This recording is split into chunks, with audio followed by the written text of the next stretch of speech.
عید کے دن کتنے بار گلے ملنا سنت ہے؟ گلے ملنا ٹریڈیشن ہے، اس کو سنت اور بدعت کا مسئلہ اہل حدیث نے خام خواہ بنا دیا۔ سنن کبریٰ البیہقی میں موجود ہے اور کتابوں میں کہ صحابہ کرام عید پہ جب ملتے تھے تو تقبل اللہ منی و منک، اللہ تیرے بھی قبول کرے روزے، میرے بھی قبول کرے، یا تقبل اللہ منا و منکم، ہم سے بھی اور تم سے بھی قبول کرے، یہ کہہ دیتے تھے۔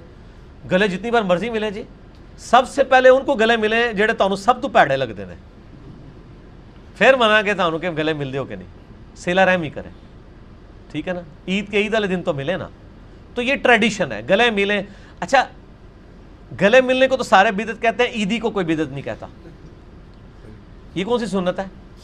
مولوی بھی کہے گا یہ جی وہ جو دولہا ہے نا اس کا وہ سیرا باندھنا یہ تو ثابت نہیں ہے، تو دولہا سے 5000 روپیہ نکاح رجسٹرار کا اور مولوی کا 4 لائنیں پڑھنے کا یہ لینا ثابت ہے؟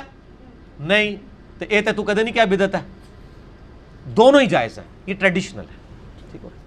ظاہر ہے کہ آزمائش تو بنی ہوئی ہے، پہلے جمعے کا مسئلہ بنا ہوا تھا، مساجد کے اندر پولیس اور عوام کی لڑائیاں ہو رہی ہیں جمعوں کی وجہ سے، اور وہ لوگ لڑ رہے ہیں کہ جنہوں نے زندگی میں صرف نماز ہی جمعے کی پڑھنی ہوتی ہے، حالانکہ ان کو یہ نہیں پتہ کہ جمعے کی نماز تو بعد کی چیز ہے میرے بھائی، اصل چیز تو یہ ہے کہ جو 5 وقت کی نماز آپ پہ فرض کی گئی ہے، جو صحیح مسلم میں 246 نمبر حدیث ہے، بندے کے کفر اور ایمان، شرک اور ایمان کے درمیان فرق کی نماز ہے، اس کے معاملے میں تو آپ بالکل کیجول تھے۔ آج جمعے بند ہوئے، اور جمعے بھی ان کے بند ہوئے ہیں کہ جو صرف جمعے میں دوسرے خطبے کے وقت مسجد میں پہنچتے تھے، وہ بھی عربی والے خطبے میں، حالانکہ جمعے کا مقصد نماز پڑھنا نہیں ہے، اسی لیے تو اس دن ظہر کی 4 رکعتیں کم کر کے 2 کر دی گئی ہیں۔ جمعے کا مقصد تذکیر ہے، نصیحت ہے، جو تقریر کرنی ہوتی ہے، بشرطے کہ وہ تقریر کتاب و سنت کے دائرے میں ہو رہی ہو، کہانیاں نہ ہو رہی ہو۔ نبی الاسلام کے زمانے میں ایک دفعہ جمعہ اور عید ایک ہی دن آئے، تو آپ علیہ السلام نے فرمایا کہ جس نے عید کی نماز پڑھ لی ہے اس کو اب اجازت ہے، وہ جا سکتا ہے واپس جا کے اپنے اپنے علاقے میں ظہر کی نماز پڑھ لے، اب جمعہ بے شک نہ پڑھے، کیونکہ اس سے بھی یہ بات پتہ چل گئی کہ جمعہ اور عید جو ہے یہ پولیٹیکل گیدرنگ ہے جس میں آپ نے تذکیر کرنی ہے، نصیحت کرنی ہے۔ تو اب جو صبح عید کی نماز میں نصیحت سن چکا ہے اس کو پھر آپ جمعے کے وقت بٹھائیں گے، تو نبی الاسلام کو تو اس چیز کا احساس تھا کہ ایک تردد سے گزرنے والا معاملہ ہے نا، ایک دن میں 2 تقریریں۔ جی بخاری مسلم میں حدیث ہے، ابن مسعود سے کسی نے کہا آپ اتنا اچھا درس قرآن دیتے ہیں، آپ روزانہ دیا کریں۔ انہوں نے کہا نبی علیہ السلام ہمیں ہفتے میں 1 دن درس دیتے تھے جمعرات کے دن، تاکہ ہم اکتا نہ جائیں۔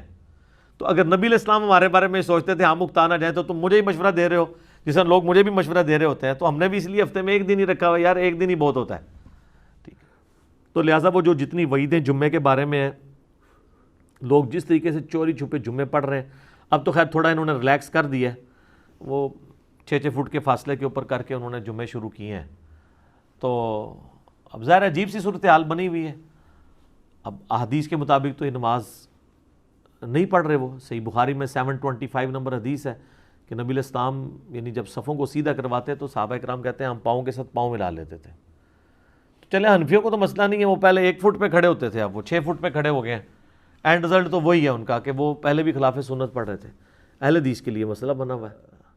اور یہ عجیب کرونا ہے جی، منڈیاں تو تھرو آؤٹ ان 2-3 مہینوں میں بند نہیں ہوئی ہیں، اور منڈیوں کے اندر اگر آپ رش دیکھ لیں تو آپ مساجد کے رش کو بھول جائیں۔ تو یہ کرونے کا کوئی ایگریمنٹ ہوا ہوا ہے پاکستان کے ساتھ کہ میں منڈیوں میں نہیں آؤں گا، ٹھیک ہے نا جی، اور 3 دن کے لیے چھٹی بھی چاہیے ہوگی مجھے، ٹھیک ہے جی۔ تو وہ پتہ نہیں کیا کس طریقے سے معاملات کو لے کے چل رہے ہیں۔ اب یہ رہ گیا عید والا مسئلہ، تو ظاہر ہے عید کی نماز کا جو معاملہ ہے وہ عام جو فرض نماز ہے یا جمعے کی نماز ہے اس سے تو ہلکا ہے، لیکن ظاہر ہے کہ جنہوں نے پڑھنی صرف عید کی ہوتی ہے ان کے لیے تو بہت بڑی مسئلہ بنا ہوا ہے، یہ سال میں انہوں نے پڑھنی عید کی ہے، تو کسی حد تک ایک جسٹیفائی بھی ہے۔ ظاہر ہے یہ مسلمانوں کی ایک پولیٹیکل گیدرنگ ہے، جس طرح ویکلی گیدرنگ ہماری جمعے کی نماز ہے، اس طرح اینول گیدرنگ تو عید ہے، اور انٹرنیشنل گیدرنگ جو ہے وہ حج ہے۔ باقی ہمارے لیے تو اب نظر تو یہی آ رہا ہے کہ پاکستان میں تو عید کی نماز ہوگی، کیونکہ جب جمعے کی نماز انہوں نے ریلیکس کر دی ہے تھوڑے تھوڑے فاصلے کے اوپر سوشل ڈسٹینسنگ کرتے ہوئے، تو اس طریقے سے عید کے معاملات بھی امید ہے کہ یہاں پہ مینیج ہو جائیں گے۔ اب تو یہاں پہ آلموسٹ دکانیں بھی ہفتے میں 4 دن تو انہوں نے کھول ہی دی ہیں نا، 3 دن کا انہوں نے وقفہ کیا ہے، 4 دن کے لیے انہوں نے کرونا کے ساتھ ایگریمنٹ کر لیا کہ سر تھوڑا سا ہم پہ مہربانی کریں, اور انہیں 4 دیاڑے جو دھونی پٹی ہے نا زنانیاں نے مارکیٹ دی ایٹھرلی اوپرلی کر چھڈی ہے.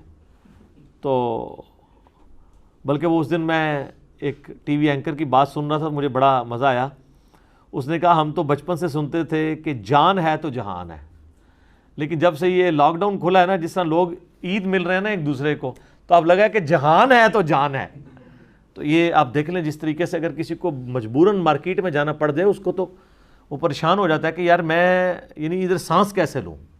جس طریقے سے اب وہ یعنی پوری کسر لوگوں نے نکال دی ہے.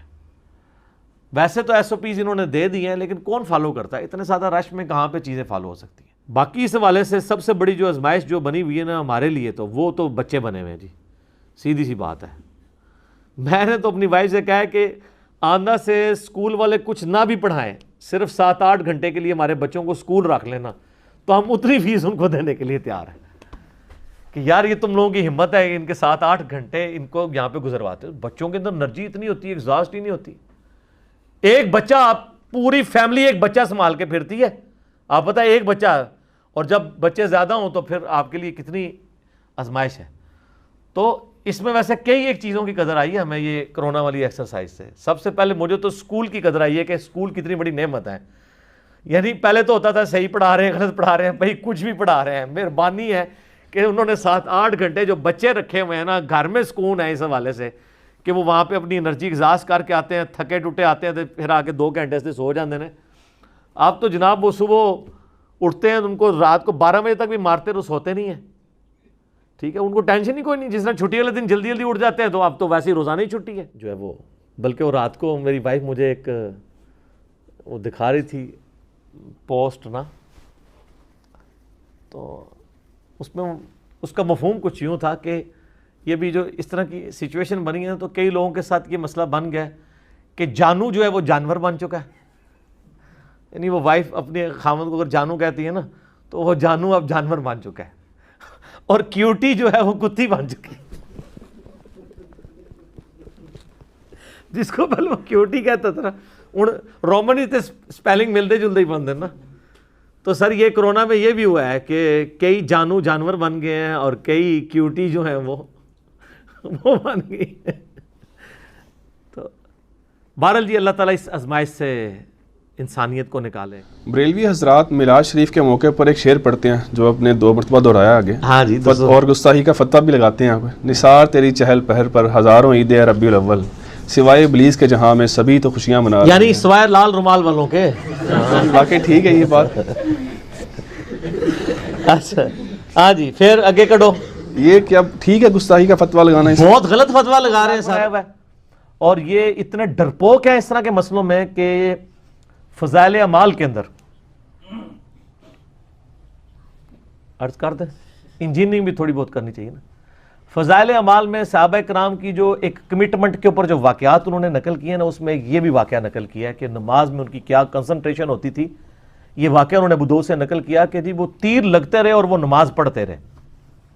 اور اس میں تو الفاظ ہیں ابو داؤد میں کہ وہ صحابی کہتے ہیں میں رات کو ڈیوٹی کر رہا تھا, تو میں نے کہا ٹائم کیوں ضائع کروں, میں نفل کیوں نہ پڑھوں اتنی دیر کھڑے ہو کے, نیند بھی نہیں آئے گی اور قرآن بھی پڑھتا رہوں گا.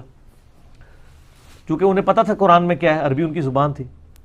اچھا یہ انہوں نے واقعہ لکھا کہ جی وہ ابو داؤد سے واقعہ تو ٹھیک ہے, تیر لگتے رہے نماز پڑھتے رہے. اچھا اینڈ پہ انہوں نے فے ڈالی, ایک چھوٹی سی فے, فائدہ یا فساد. پہلے وہ فائدہ ہوتا تھا, آج کل اس سے فساد کھڑا ہو گیا کیونکہ انجینئرنگ کا دور آ گیا نا. تو وہ فائدے میں لکھتے ہیں کہ جی اس سے یہ پتا چلا کہ جو ہے نا وہ ان صحابی جو تھے نا ان کا یہ موقف تھا کہ خون نکلنے سے وضو نہیں ٹوٹتا. صرف کہانی کرائی اپنے بزرگوں کو بچانے کے لیے, اور کہا کہ جی امام شافعی رحمہ اللہ کا بھی یہی موقف ہے کہ خون نکلنے سے وضو نہیں ٹوٹتا. ہو سکتا ہے کہ وہ صحابی بھی اسی مذہب پر ہوں. جی اتنے بڑے بڑے بلنڈر ہو جاتے ہیں. ٹھیک ہے, صحابی شافعی کہاں سے ہو گیا؟ ویسے ٹھیک ہی کہتے ہیں, پتہ کیوں؟ جنہوں نے لکھا ہے کہ حضرت عیسیٰ علیہ السلام فقہ حنفی پہ عمل کریں گے, ہائے ہائے ہائے نا اڑتے ایسی ایسی گلاں آ رہی ہیں تو ہر بندہ پوچھے گا کہ ساڈے بزرگ کتنی کہانیاں پا کے گئے نے. قاضی ثناء اللہ پانی پتی کا نام سنا میں نا, اس کے اوپر بڑا حنفیوں کو مان ہے کہ جی یہ وہ صوفی تھے جو عالم باعمل بھی تھے اور صوفی بھی تھے, اور ان سے بھی بڑا جس پہ مان ہے وہ انہی کے بزرگ ہیں آگے پیچھے 1034 ہجری میں مجدد الف ثانی, جنہوں نے اپنے آپ کو خود ہی 1000 سال کا مجدد ڈکلیئر کر دیا تھا, شیخ احمد سرہندی. انہوں نے اپنے مکتوبات میں لکھا اور پانی پتی نے بھی نقل کیا ہے, اور مکتوبات میں لکھتے ہیں, وہ ہم جے پی جی بھی لگا لیں گے, انہوں نے اپنے مکتوبات میں لکھا ہے کہ ہمارے بزرگوں نے تو کشف کے ذریعے دیکھا ہے کہ حضرت عیسیٰ علیہ السلام بھی جب اتریں گے نا قرب قیامت میں, وہ بھی فقہ حنفی کے اوپر عمل کریں گے. وہ توڑا مسلح نے ہوڑی کھوڑ گیا ہے. اثر وہ اب غلطی ہوگی, ان کو بتائیں کہ وہ فقہ حنفیہ بریلویہ پہ عمل کریں گے یا فقہ حنفیہ دیوبندیہ پہ. سر نا پرانیاں گلاں ان نویاں گلاں نے اے بھول گئے تواڈے بزرگ. لیکن بزرگوں کو کیا پتا تھا, بزرگوں کو علم غیب تو نہیں ہوتا, ان کو کیا پتا تھا کہ یہ پھر دو تے ہن تک بنے نے, ہو سکتا ہے اور اگے دو پھر بڑھ جان, پتہ نہیں آگے کتنے بنے. اجازت دیں ویسے, بس کیونکہ شاید میں اس کے بعد پھر چلا بھی جاؤں. جی جی جی. یہ ویسے جب بھی کوئی بندہ ہے عشق محبت کا کام کرے نا, تو اس کے عام طور پہ پڑھائی ضرور ہوتی ہے. یہ مطلب تفنن طبع کے طور پہ پوچھ رہا ہوں, تو آپ نے جو اتنا بڑا بیڑا اٹھایا ہے, یہ بھی ذرا تھوڑا واقعات بتا دیں کہ آپ کی کبھی کوئی مطلب ہے کوئی لوگوں نے پٹائی کی ہو. یہ ہو نہیں سکتا نہ ہوئی ہو. پٹائی کا میرے اوپر تو آپ کو پتا نا ایک مرڈر اٹیمپٹ ہوئی تھی 28 اکتوبر 2017 کو. نہیں اس کے علاوہ ویسے کبھی تو سر اور کیا ہو, جب آپ نے سٹارٹ کیا آخری ایکسٹریم تو یہی ہو سکتی ہے نا. ہلکی پھلکی فیملی میں دوستوں میں نہیں, اس لیول تک بات نہیں پہنچی. اس کی وجہ یہ ہے کہ وہ قرآن پاک میں آتا نا کہ اے شعیب اگر ہمیں تیرے قبیلے کا ڈر نہ ہوتا تو اب کب سے تجھ سے نپٹ چکے ہوتے. ظاہر ہے میں ایک یعنی اسٹرانگ فیملی سے تعلق رکھتا ہوں, فائنینشلی بھی اور قبیلہ وائز بھی. مغل ادھر بہت زیادہ ہیں, اور پھر یہ ہے کہ میں کبھی اس ایکسٹریم پہ گیا نہیں ہوں نا کسی کے ساتھ. مجھے اگر کسی نے میں یعنی مار تک نوبت ہی نہیں آتی نا, مار تو اس کو پڑتی ہے نا شاہ جی آپ جیسے لوگوں کو پڑتی ہے جو پیچھے پڑ جاتے ہیں. مجھے اگر کوئی کہتا ہے نا, مجھے اگر کسی نے بازو سے پکڑ کے نا نکل مسیتی تو میں نکل جاتا ہوں. لڑائی تو اس وقت ہوتی ہے نا جب آپ آگے سے اکڑیں, تو ہم تو پیسو موڈ میں رہتے ہیں.